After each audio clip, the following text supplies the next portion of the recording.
안녕하세요. 수의학 심증 레뷰 팟캐스트입니다. 오늘은 맥박 평가와 실신, 임상 진단의 핵심 포인트에 대해 김 교수님과 박 원장님과 함께 깊이 있게 알아보겠습니다. 이 주제는 심장 기능 평가와 혈류 동태 분석, 그리고 실신 감별 진단 등 임상에서 결정적인 역할을 합니다. 안녕하세요. 김 교수입니다. 오늘 다룰 맥박 평가와 실신 주제는 일상 진료에서 흔히 마주치는 상황이지만 접근 방법에 따라 진단과 치료 결과에 큰 차이를 만들어내는 중요한 주제입니다. 특히 심장 맥박 변동의 세밀한 평가와 실신 원인, 감별에 초점을 맞추어 상세히 논의해 보겠습니다. 안녕하세요. 박 원장입니다. 현장에서는 정확한 맥박 측정과 실신 감별이 진로 결정에 직접적인 영향을 미칩니다. 실제 적용 가능한 실용적 접근법에 대해 오늘 이론과 경험을 공유해 보려 합니다.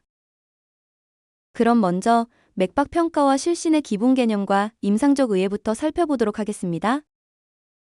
먼저 맥박 평가의 중요성을 말씀드리겠습니다. 맥박은 심장의 수축과 혈압 차이를 반영하여 전신 순환 상태를 평가하는데 핵심적인 역할을 합니다. 임상에서 흔히 사용되는 대퇴동맥의 맥박은 예를 들어 정상적인 경우 수축기 혈압 120mmHg마, 이완기 혈압 80mmHg로 약 40mmHg의 펄스 압력을 보입니다. 실제 임상에서는 대퇴동맥 외에도 발, 경동맥, 그리고 상완동맥 등 여러 부위에서 맥박을 확인합니다. 예를 들어 발의 맥박은 저혈압의 단서를 제공할 수 있으며 비만이나 털이 많은 동물에서는 맥박 평가가 어려워질 수 있습니다. 이런 실용적 고려사항은 항상 염두에 두어야 합니다. 임상 핵심 포인트는 맥박의 강도가 혈압의 펄스 압력, 즉 수축기와 유한기 사이의 차이에 의해 결정된다는 점입니다. 특이한 예로 특허 동맥간에서는 유한기 혈압이 크게 낮아져 펄스 압력이 넓어지고 그 결과로 바우닝 펄스, 소위 워터함머 펄스가 나타납니다. 교수님, 이런 상황에서 가장 효과적인 임상 접근법은 무엇인가요? 효과적인 접근법은 체계적인 단계별 평가입니다. 첫 번째, 환자의 대퇴 동맥을 비롯한 주요 동맥의 맥박을 동시에 측정해 좌우 동기성을 확인합니다. 두 번째, 청진기를 이용해 심장 소리와 함께 맥박을 평가하여 부정맥이나 어리드미어 가능성을 살펴보고 필요시 심전도 검사를 진행하는 것이 중요합니다. 현장에서는 맥박 평가뿐만 아니라 청질 시 들리는 심자분과 함께 중특이적 소견도 고려합니다. 예를 들어 젊은 동물에서 PDA로 인한 확장된 펄스 압력이나 나이가 든 동물에서 심근기능 저하로 인한 약한 맥박 등 다양한 경우를 접하게 됩니다. 맞습니다. 임상 핵심 포인트로 펄스 강도는 자심실의 출력 및 혈관의 순응도에 크게 의존합니다. SAS와 같이 협착이 심한 경우 풀수스 파부스 에타도스라는 특징적 맥박 소견이 나타나는데 이는 진단의 중요한 단서가 됩니다.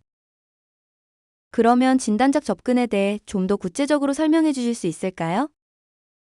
진단적 접근은 먼저 환자의 병력 청취와 신체 검사를 통한 기초 평가로 시작해야 합니다.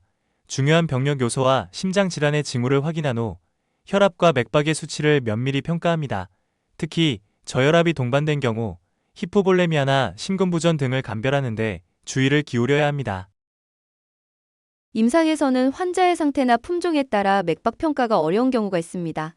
예를 들어 비만이나 털이 많은 동물 또는 촌드로디스트로픽 품종에서는 맥박 측정이 어려워 보조 검사와 다른 신체 소견을 통해 진단해야 합니다. 추가로 어리드미어 관련 팔스 데피시트나 풀수스 알터난스도 중요한 임상 포인트입니다. 특히 풀수스 알터난스는 자심실 기능 저하를 시사할 때 나타나며 이는 다일레이티드 카디오미오파치와 같이 심근 수축력이 감소된 상황에서 볼 수 있습니다. 교수님, 푸수스 알터넌스 외에도 임상에서 주의해야 할 맥박 관련 소견은 무엇인가요? 심막압전을 의심할 때 주목해야 하는 풀수스 파라독수스 역시 중요한 소견입니다. 급기 시 맥박 강도가 급격히 감소하는 이 소견은 심막 삼출로 인한 압전 상태를 반영하므로 심장 초음파 등 추가 검사를 통해 확인해야 합니다. 실제 진료에서는 이런 맥박 결손이나 변동이 단순 혈액학적 이상뿐 아니라 심각한 심장 질환의 전조일 수 있음을 항상 고려해야 합니다. 상황에 따라 즉각적인 추가 검사와 치료가 필요합니다. 이제 실신, 즉 신커피에 대해 이야기해 보겠습니다. 신커피는 뇌로 가는 혈류가 일시적으로 부족하여 발생하는 것으로 단순한 콜랩스와 구분되어야 합니다. 이는 심장성 원인뿐만 아니라 신경성 원인에서도 발생할 수 있어 감별 진단이 매우 중요합니다. 저의 경험으로 실신해 보이는 환자에서는 초기 심전도 기록이나 경우에 따라 삽입형 루프 레코더를 활용해 어리드미어를 감지하는 것이 매우 중요합니다. 정확한 진단을 위해서는 간단한 신체 검사와 ECG 평가를 시작으로 추가적인 혈액 검사나 심장 초음파로 원인을 체계적으로 파악해야 합니다. 특히 트랜전트 로스 오브 컨셔스네스가 발생하면 신속하게 혈류 부족의 원인을 찾아내는 것이 필수적입니다. 그렇다면 치료적 접근은 어떻게 구성되어야 할까요?